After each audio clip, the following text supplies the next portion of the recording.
mur est abattu. Tu tiens mes paupières en éveil. Et dans mon trouble, je ne puis parler. Je pense aux jours anciens, aux années d'autrefois. Je pense à mes cantiques pendant la nuit. Je fais des réflexions au-dedans de mon cœur. Et mon esprit médite. Le Seigneur rejettera-t-il pour toujours? C'est la question que je me pose ce soir. Ne sera-t-il plus favorable? C'est la question que je me pose ce soir. Sa bonté est-elle à jamais épuisée? C'est la question que je me pose ce soir. Sa parole est-elle anéantie pour l'éternité? C'est la question que je me pose ce soir. Dieu a-t-il oublié d'avoir compassion? C'est la question que je me pose ce soir. A-t-il dans sa colère retiré sa miséricorde? C'est la question que je me pose ce soir. J'ai dit, ce qui fait ma souffrance, c'est que la droite du Très-Haut n'est plus la même. Je rappellerai les œuvres de l'Éternel, car je me souviens de tes merveilles autrefois. Je parlerai de toutes tes œuvres. Je raconterai tes hauts faits. Oh Dieu, tes voix sont saintes. Quel Dieu est grand comme Dieu. Est-ce qu'on peut répéter ça? Oh Dieu, tes voix sont saintes. Quel Dieu! Quel Dieu! Quel Dieu! Et grand comme Dieu! Je me pose la question cette nuit. Quel Dieu! Quel Dieu! En minuscule. Quel Dieu! En minuscule. Et grand comme Dieu. En majuscule. Quel est ce Dieu qui est grand comme Elohim? Verset 15. Verset 15. Tu es le Dieu qui fait des prodiges. Oh, tu as manifesté parmi les peuples ta puissance. Alors que tu restes debout, je vais répondre le premier verset jusqu'au verset 15. Et nous allons entrer en prière. Dieu va consoler une âme ce soir. Quelqu'un qui n'avait plus la force de prier sera restauré cette nuit. Une personne qui priait que 5 minutes, aujourd'hui tu prieras 3 heures. Dieu est en train de restaurer ta vie de prière. Dieu restaure ton système spirituel. Frère Branham dit, la prière est l'arme la plus puissante que Dieu ait donnée à l'humanité. Les diables savent que les mariages sont dans la prière. L'argent c'est dans la prière. La gloire c'est dans la prière.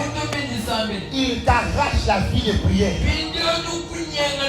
Ce soir, cette nuit, nous allons ravir notre vie de prière.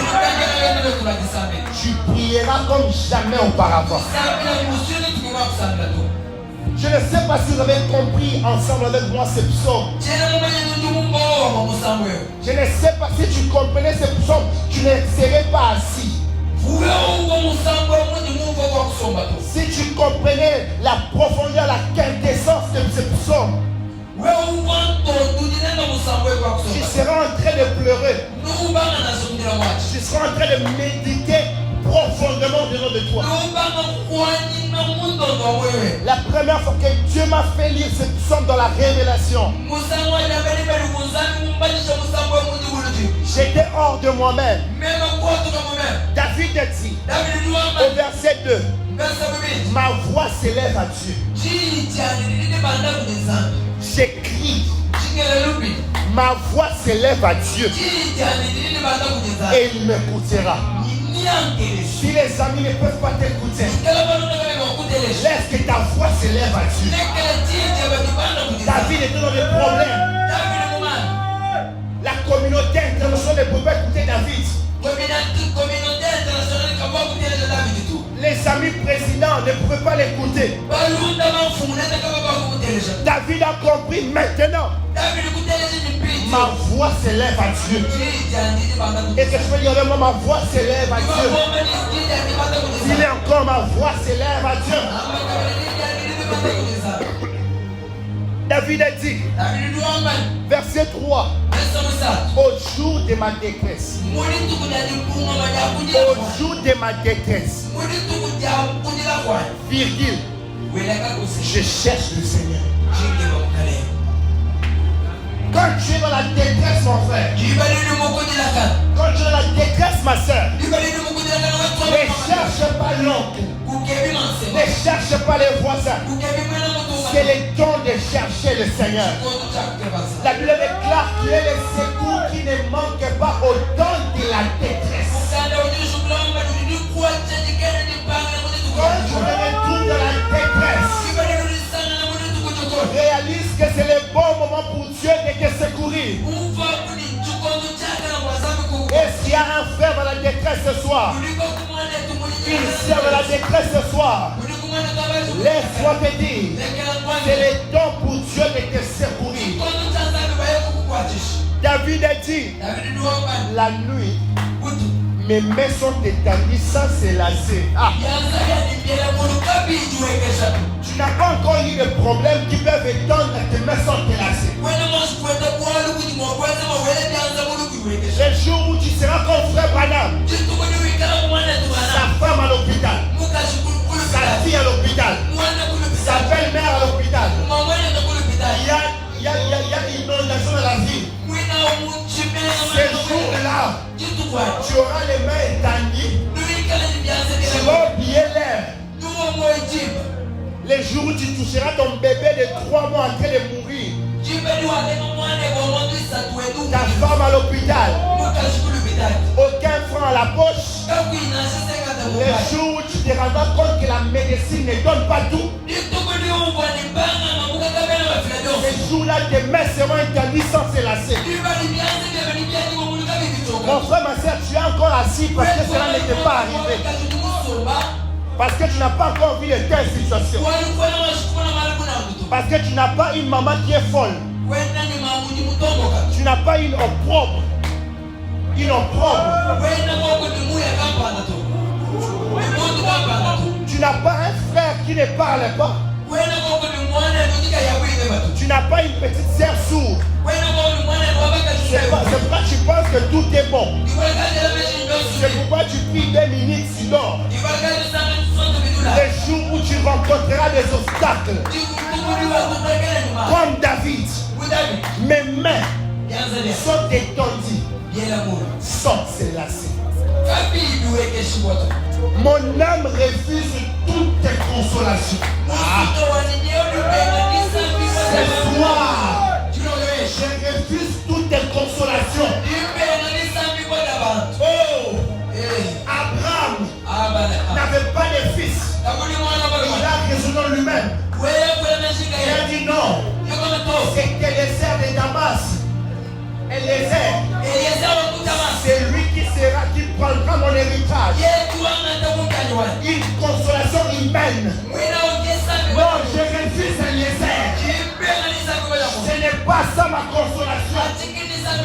Je refuse toute forme de consolation. Ismaël n'est pas le fruit de mes entrailles. Refuse toute consolation cette nuit. Frère Branham dit, si vous n'avez pas encore reçu les désirs de votre cœur, dans la prière, refusez toutes choses. Frère Branham dit, ne dites pas que je prends sa faute et le mieux. Non. Je prends seulement, bon, il y a Katovada parce qu'il n'y a pas de mariage. Non. Je vais adopter seulement l'enfant parce que je n'ai pas d'enfant. Non. Si avec moi je refuse toute consolation.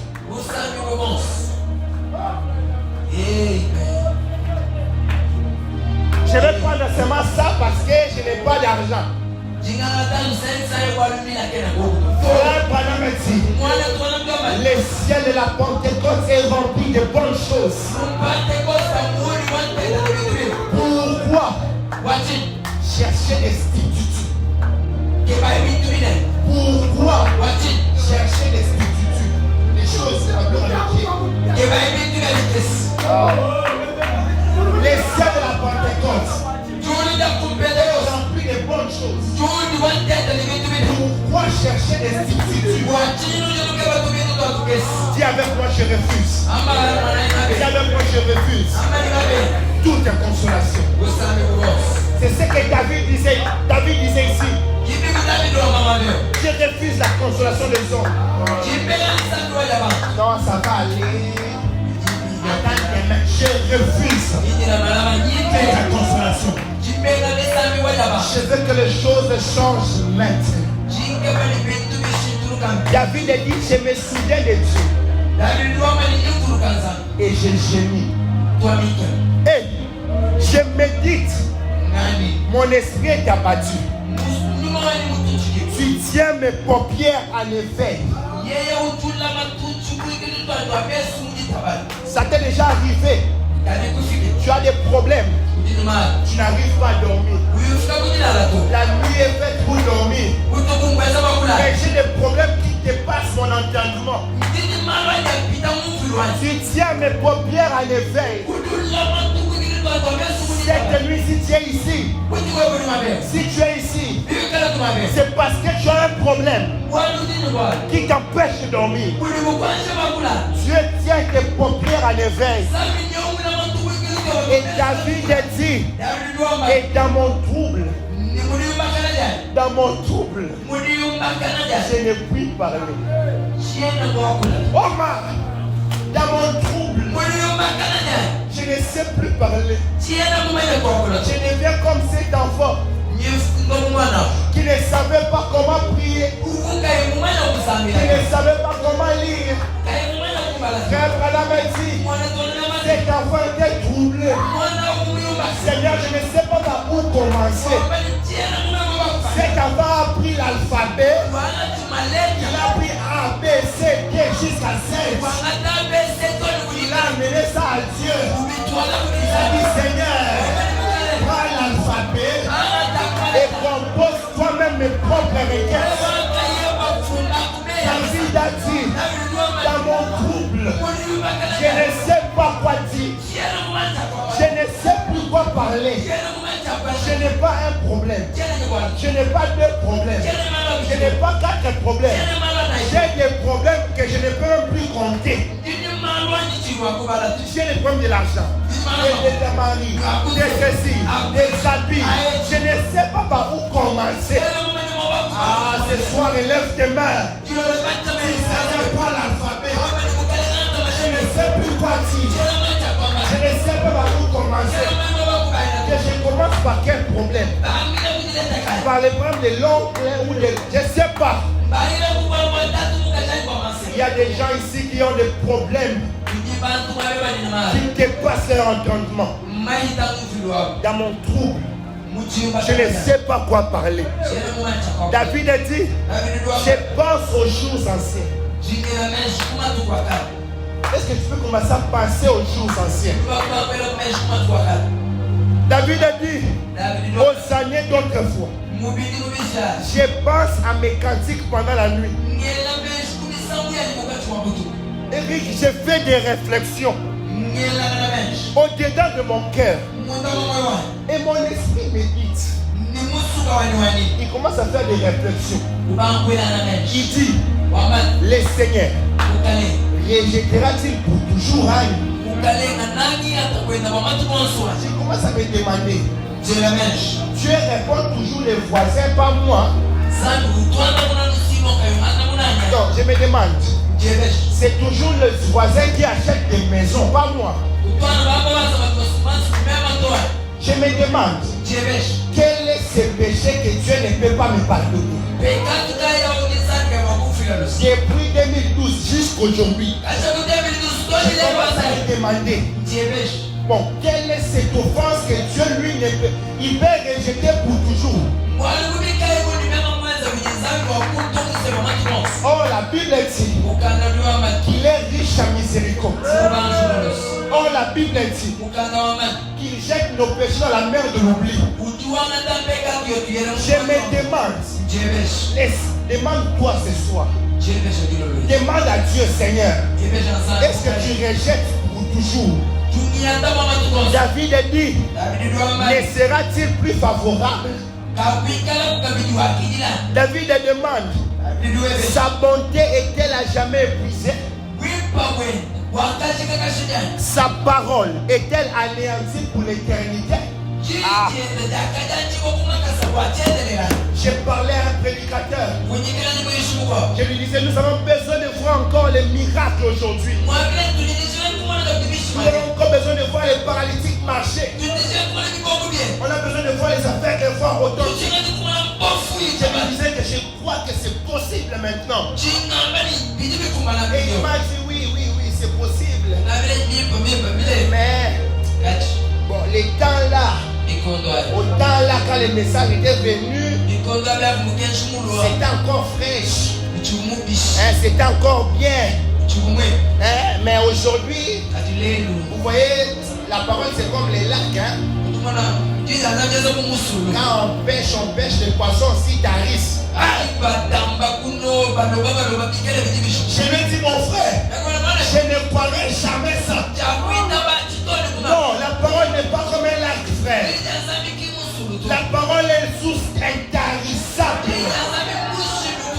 Si Dieu a pu faire ça hier, il peut le faire aujourd'hui.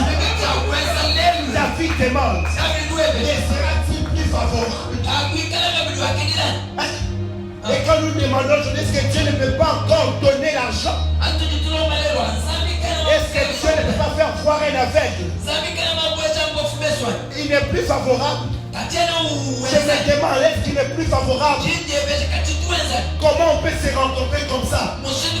Et que les gens sortent malades. Je défie toute maladie cette nuit. Je disais que je défie toute maladie cette nuit. Si je suis un homme de Dieu, je ne sortirai pas d'ici malade. Je crois que ces réunions ne prendront pas fin. Ces réunions de réveil que le pasteur organisé ne prendront pas fin.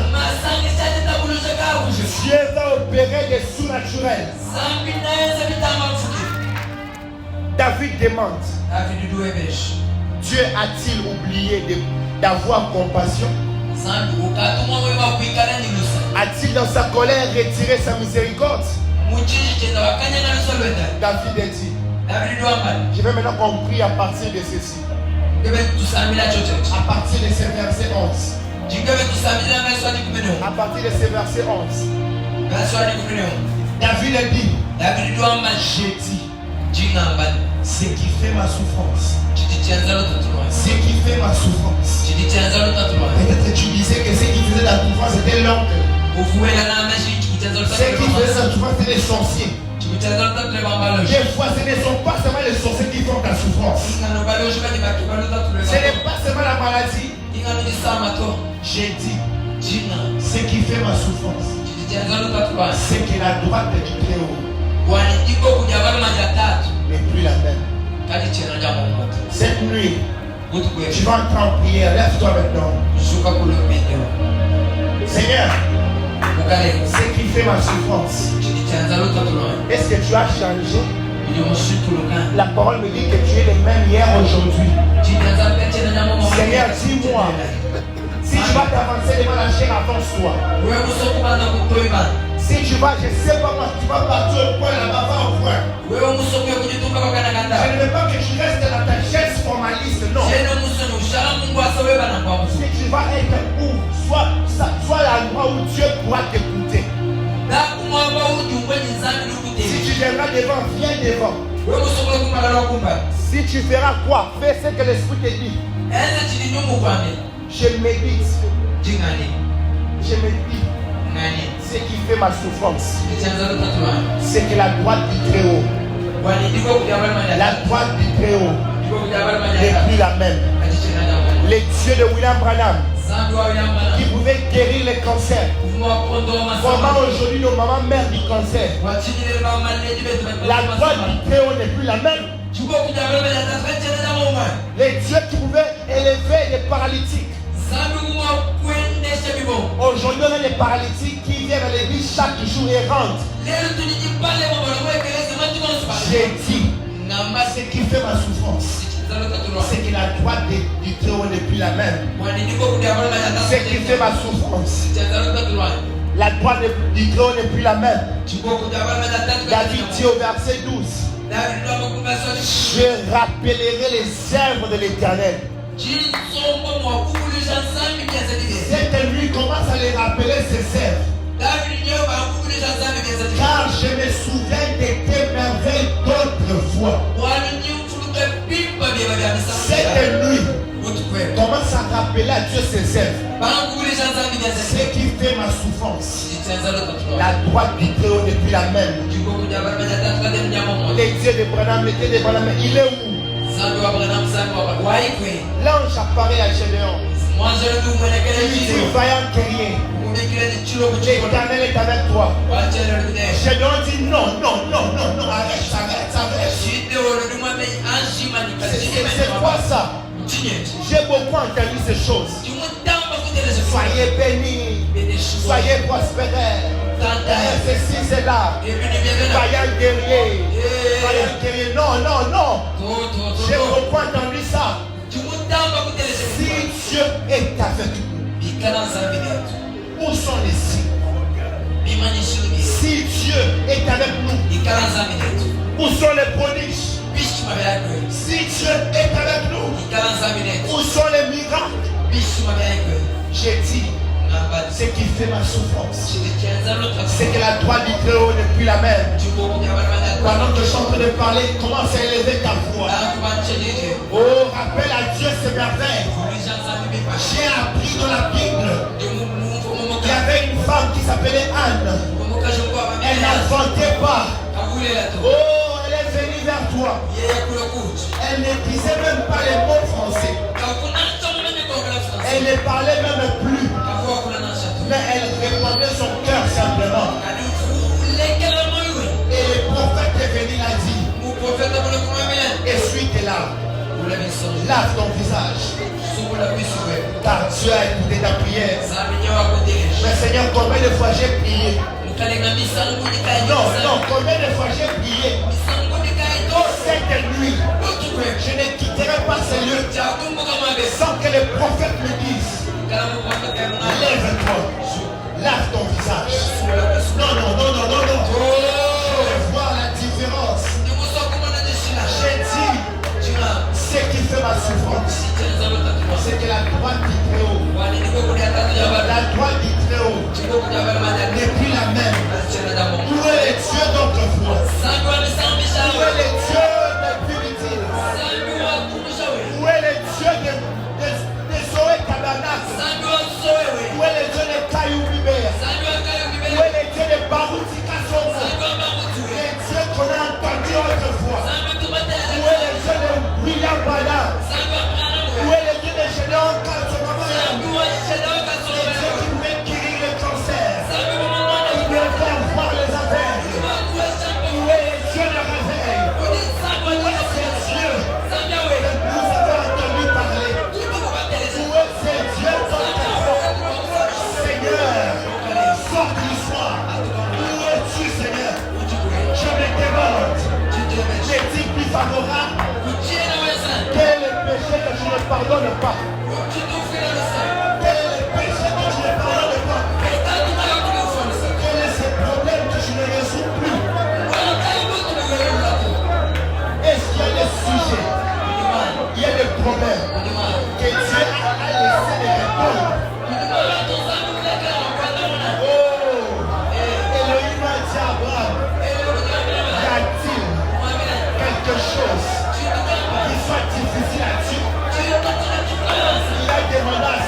Dis-moi.